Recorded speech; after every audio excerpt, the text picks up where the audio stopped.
Hello dear students, welcome to English Hospital 24 channel. I hope that all of you are doing very fine and you are learning English grammar by this YouTube channel. And you are also keep yourself safe from the world epidemic disease COVID-19. And for COVID-19 epidemic disease, I have been outside of my recording room. That's why today I have been in front of you with another important video lessons, and this video quality will not be so good because I am still outside of my recording studio. So you will have to try to understand the main theme of my today's lesson, and you will not be bothered about the quality of the video. And this video can be something dark or black, but I am trying to make the whiteboard clear so that you can understand your topic clearly. One of my students, and who is also a subscriber of this YouTube channel, requested me to complete these incomplete sentences. If I say in Bengali for better understanding of the students, completing সেন্টেন্সটি হচ্ছে সাধারণত SSC এবং HSC লেভেলের শিক্ষার্থীদের জন্য বেশি important, এটি তাদের পরীক্ষাতে এসে থাকে। তো একজন শিক্ষার্থী আমাকে একটি পিকচার দিয়ে রিকোয়েস্ট করেছিল যে এই লেসনটি বা এই সেন্টেন্সগুলোকে কমপ্লিট করে দেওয়ার জন্য, এবং আমি এই সেন্টেন্সগুলো কমপ্লিট করে দেওয়ার পাশাপাশি কী সূত্র দিয়ে কোন স্ট্রাকচারের ভিত্তিতে এগুলো কমপ্লিট করা হয়েছে, কিভাবে ইনকমপ্লিট সেন্টেন্সগুলো কমপ্লিট করতে হয় সেই বিষয় নিয়ে খুব সংক্ষিপ্ত সময়ের মধ্যে আলোচনা করার চেষ্টা করব। অবশ্যই তোমাদেরকে মনোযোগ সহকারে সম্পূর্ণ ভিডিওটি শুরু থেকে শেষ পর্যন্ত দেখতে হবে, কারণ হচ্ছে প্রত্যেকটি জায়গায় আমি ইম্পর্টেন্ট কিছু শর্টকাট টেকনিক শিখিয়ে দেবো, সেজন্য সম্পূর্ণ ভিডিও লেসনটি অবশ্যই দেখতে হবে। সো লেসনটি শুরু করতে যাওয়ার পূর্বে বলবো, if you are new visitor here, if you are new still here, and if you haven't subscribed this YouTube channel, so you should subscribe this YouTube channel and keep the bell button on so that you don't miss any updated video lesson uploaded by this YouTube channel. So let's get started our today's lesson. Here I have written 5 sentences, incomplete sentences. You will have to complete these incomplete sentences according to some structures. কিছু গঠন রয়েছে, সেগুলোর ভিত্তিতে এই সেন্টেন্সগুলো complete করা হয়। First হচ্ছে I am looking for Raihan if I had seen him. আমি রায়হানকে খুঁজছি যদি আমি তাকে দেখতাম। তাহলে এটি হচ্ছে একটি শর্ত, যদি আমি তাকে দেখতাম, যদি তবে এই কথাগুলো যখন আসবে সেটি হচ্ছে কন্ডিশন। যখন কন্ডিশন থাকবে সেই শর্তের ক্ষেত্রে কিছু স্ট্রাকচার রয়েছে, 4টি structure: zero condition, first condition, second condition এবং থার্ড কন্ডিশন। তো এটি হচ্ছে থার্ড কন্ডিশন। কীভাবে আমরা বুঝবো? এখানে হলো পাস্ট পারফেক্ট টেন্স রয়েছে, পাস্ট পারফেক্ট টেন্স যখন থাকবে সেটি হচ্ছে থার্ড কন্ডিশন। থার্ড কন্ডিশনের সেকেন্ড অংশটির গঠন হয় এরকম যে সাবজেক্ট, তারপর হচ্ছে উড বা কুড এর সাথে হ্যাভ। তাহলে আমি একসাথে শুধু উড হ্যাভ লিখলাম, উড হ্যাভ, দেন হচ্ছে V3, দেন বাকি অংশ would have, could have, might have, যে কোনো একটি দিলেই হবে। এটি হচ্ছে third condition. That means past perfect যখন থাকবে একটি অংশ, আরেকটি অংশ হবে এরকম। আবার যদি দেখা যায় এরকম would have, could have, might have থাকে, তখন বুঝতে হবে আরেকটি অংশ হবে পাস্ট পারফেক্ট টেন্সের স্ট্রাকচার অনুযায়ী। সো এখানে আমরা যদি এখন কি বলতে পারি যে আমি যদি রায়হানকে দেখতাম, এখন আমি রায়হানকে যদি দেখতাম, তাকে যদি আমি দেখতাম, তাহলে আমি অনেক কিছুই করতে পারতাম। তাকে আমি দাওয়াত দিতে পারতাম, তাকে আমি সংবাদ দিতে পারতাম, তাকে আমি ডাকতে পারতাম, তাকে আমি তার সাথে আমি যেতে পারতাম, অসংখ্য কথা এখানে লিখে যাবে। But you will have to maintain the structure. মূল যে গঠন সেটি মেনে অসংখ্য কথা, অসংখ্য ক্লোজ এখানে যুক্ত করে দেওয়া যাবে। তো if I had seen him, যদি আমি তাকে দেখতাম, তাহলে আই উড হ্যাভ ইনভাইটেড, আমি তাকে দাওয়াত দিতে পারতাম, invited him, I would have invited him. তারপর I would have called him, আমি তাকে ডাকতে পারতাম। তারপর হচ্ছে I would have gone with him, আমি তার সাথে যেতে পারতাম। I would have told him the news, আমি তাকে সংবাদটি বলতে পারতাম। I would have given him the news of accident, দুর্ঘটনার সংবাদ দিতে পারতাম। তারপর হচ্ছে I would have given him the book, আমি তাকে বইটি দিতে পারতাম। শত বাক্য অংশ, এটা কিন্তু বাক্য নয়, বাক্যাংশ এখানে লেখা যাবে, কারণ হচ্ছে সম্পূর্ণটা মিলে হচ্ছে একটি বাক্য, কিন্তু যতটুকু আমরা এখানে লিখছি সেটি হচ্ছে একটি ক্লোজ বা বাক্য অংশ। সো অসংখ্য বাক্যাংশ এখানে লেখা যাবে, কিন্তু গঠন মানতে হবে। তো আমি কমপ্লিটিং সেন্টেন্স নামে এই চ্যানেলে প্লেলিস্ট রয়েছে, সেখানে তোমরা এই স্ট্রাকচারগুলো পেয়ে যাবে। ফার্স্ট কন্ডিশনের গঠন কি, জিরো কন্ডিশনের গঠনটি কি, সেকেন্ড কন্ডিশনের গঠন কি, থার্ড কন্ডিশনের গঠন কি।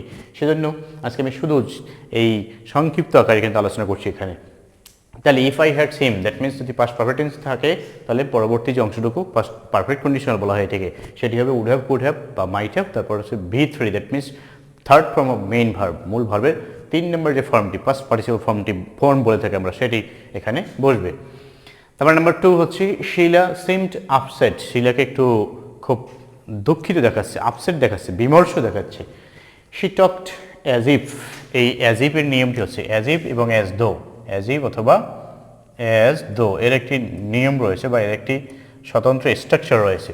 অ্যাজ ইফ অ্যাজ দো যখন থাকবে তখন সেকেন্ড অংশটি আমরা যদি বি ভার্ব দিয়ে লিখি তাহলে হবে সাবজেক্ট, তারপরে ওয়ার, এরপরে যে কোনো একটি নাউন অথবা অ্যাডজেক্টিভ।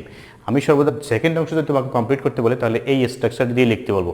মূল ভার্ব দিয়ে লিখলে সেক্ষেত্রে তোমার এখানে দেখতে হবে, যদি এখানে থাকে প্রেজেন্ট তাহলে পরে হবে পাস্ট, এখানে থাকে পাস্ট পরে হবে পাস্ট পারফেক্ট। সেজন্য আমি বলবো বি ভার্ব দিয়ে সর্বদা সেকেন্ড অংশ কমপ্লিট করতে বলবে, সেটাই করবে।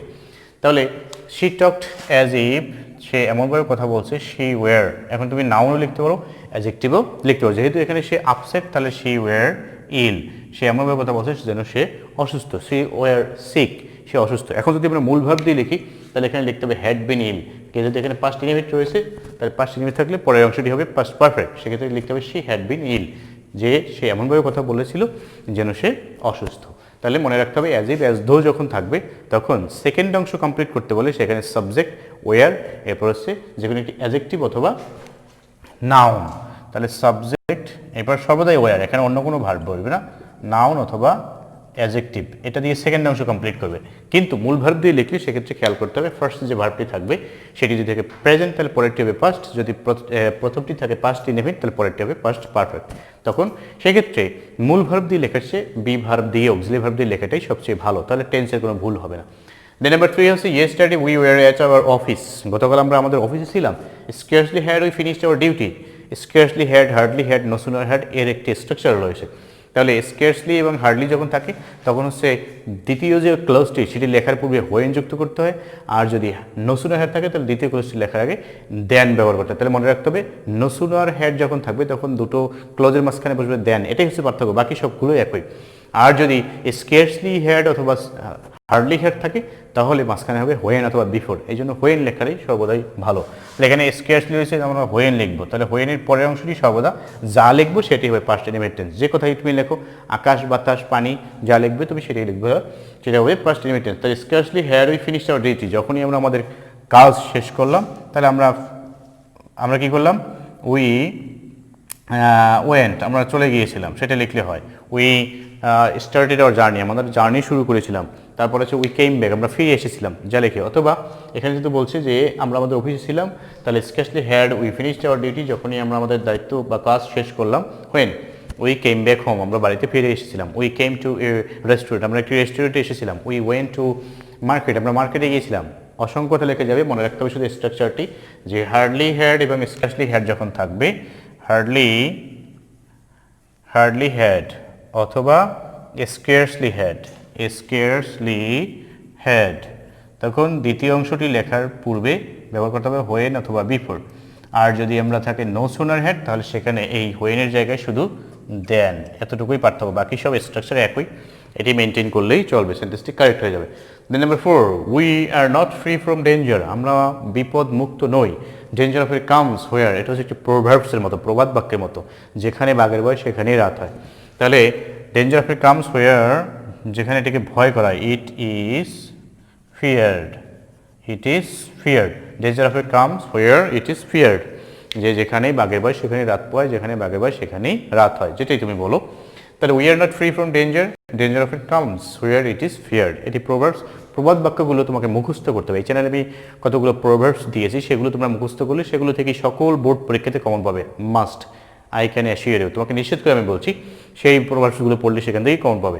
তো এই প্রোভার্বসগুলো যদি যা রয়েছে সেটাই লিখতে হবে, এখানে তুমি কোনো টেন্সও প্রয়োগ করতে পারবে না, এখানে তোমার কোনো নিজের কিছু করারও নেই, যা প্রোভার্বস রয়েছে প্রবাদ বাক্য যেরকম রয়েছে সেরকমই লিখতে হবে। এখন যদি আমি এখানে লিখি ইট ওয়াজ ফিয়ার, তা কিন্তু হবে না, ইট ইজ ফিয়ারই লিখতে হবে। Then number 5 restless life is risky, যে বিরামহীন জীবন বা বিরতিহীন জীবন হচ্ছে কি রিস্কি। ঝুঁকিপূর্ণ, তাহলে ঝুঁকিপূর্ণ we have to take rest, আমাদের বিশ্রাম নিতে হবে, এখানে ফুল স্টপ রয়েছে, তাহলে পরের অংশটি একটা পরিপূর্ণ সেন্টেন্স হবে। এখন যেহেতু এখানে কোনো কনজাংশন দেয়া নেই, যখন কোনো কনজাংশন দেয়া না থাকবে সেই সেন্টেন্সটিকে আমরা কমপ্লেক্সও লিখতে পারবো, কম্পাউন্ডও লিখতে পারবো। তাহলে we have to take rest, আমাদের বিশ্রাম নিতে হবে, কিসের জন্য? সো দ্যাট, এখন আমরা সো দ্যাট যখন বসালাম তাহলে আমাদের এটি কি হয়ে গেল? কমপ্লেক্স সেন্টেন্স হয়ে গেল। তাহলে we have to take rest, আমাদের বিশ্রাম নিতে হবে, কেন নিব সেই প্রশ্নটি যখন আসে তখন আমরা সো দ্যাট লিখবো। কেন নিব? যাতে, এই কারণে, তাহলে আমরা সো দ্যাট ব্যবহার করে একটি সেন্টেন্সটি করতে পারি। So that we can be fit, যাতে আমরা ফিট থাকতে পারি, তাহলে আমরা বিশ্রাম নেব যাতে আমরা ফিট, কিসের জন্য ফিট থাকতে পারি সেটি আমরা এখানে যুক্ত করে দিতে পারি, ফর ওয়ার্ক, যাতে আমরা কাজের জন্য ফিট থাকতে পারি। এখন আমরা যদি কম্পাউন্ড লিখি তাহলে we have to take rest and we can keep fit, আমাদের বিশ্রাম নিতে হবে এবং তাতে আমরা কি করতে পারি? আমরা সেটি এখানে সুস্থ থাকতে পারি। তাহলে আমরা এখানে যদি অ্যান দিয়ে লিখি তাও কিন্তু এখানে সেন্টেন্সটি একই হবে। তো অ্যান দিয়ে লিখলে সেটি হবে কম্পাউন্ড সেন্টেন্স, যদি আমরা সো দ্যাট দিয়ে লিখি তাহলে এটি হবে কমপ্লেক্স সেন্টেন্স। তাহলে আমি যে বিষয়টি বলেছিলাম যে যদি কোনো বাক্যাংশে ইনকমপ্লিট সেন্টেন্সের ক্ষেত্রে দেখা যায় সেন্টেন্সটিতে কোনো কনজাংশন দেওয়া নেই, সেক্ষেত্রে সেই সেন্টেন্সটিকে আমরা সিম্পল টাইপে লিখতে পারবো, কমপ্লেক্স টাইপে লিখতে পারবো, কম্পাউন্ড টাইপে লিখতে পারবো। এখানে যদি আমরা এরকম লিখি we have to take rest to be fit for work, to be fit for work, তাহলে সেটি হলো সিম্পল সেন্টেন্স হবে। সিম্পল লিখলেও হবে, কমপ্লেক্স লিখলেও হবে, কম্পাউন্ড করলেও হবে, যদি সেন্টেন্সে কোনো কনজাংশন দেওয়া না থাকে। তাহলে এখানে কনজাংশন দেওয়া ছিল না, তাহলে সেক্ষেত্রে আমরা এখানে সেন্টেন্সটি তিনভাবেই করতে পারবো। তো এই কমপ্লেক্স সেন্টেন্স নিয়ে এর আগে আমি অসংখ্যবার আলোচনা করেছি, কীভাবে এগুলো করতে হয়, ফ্রেজ দিয়ে করতে হয়, ক্লোজ দিয়ে করতে হয়, তারপরে হচ্ছে শুধু একটি শব্দ বসিয়েও সেন্টেন্সটি কমপ্লিট করা যায়, এই বিষয়গুলো তোমাদের করতে হবে। তাহলে এটিকে ভালো করার জন্য এই অংশে সেটি হচ্ছে প্র্যাকটিস করতে হবে। আমি এর আগে বোর্ড কোশ্চেন নিয়ে অনেক ভিডিও লেসন এই কমপ্লেক্স সেন্টেন্সের উপরে আলোচনা করেছি, সেগুলো তোমরা দেখে নিবে, দেখলে আর একটু ভালোভাবে সমাধান করতে পারবো।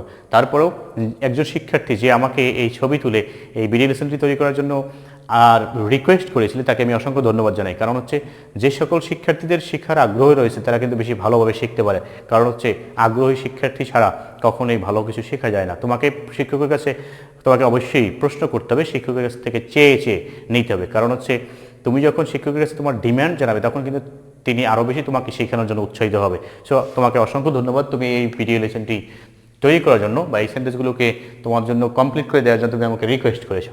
তো এর পরবর্তীতে আরও যদি কোনো ভিডিও লেসন প্রয়োজন হয় সেগুলো কমেন্ট করে জানাবে, আমি অবশ্যই চেষ্টা করব তোমাদেরকে ভালোভাবে শেখানোর জন্য।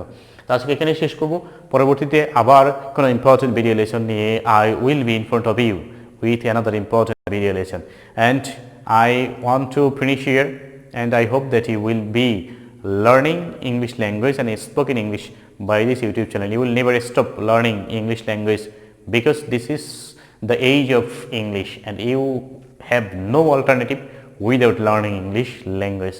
So today I have finished here. Thanks for watching. Thanks to all.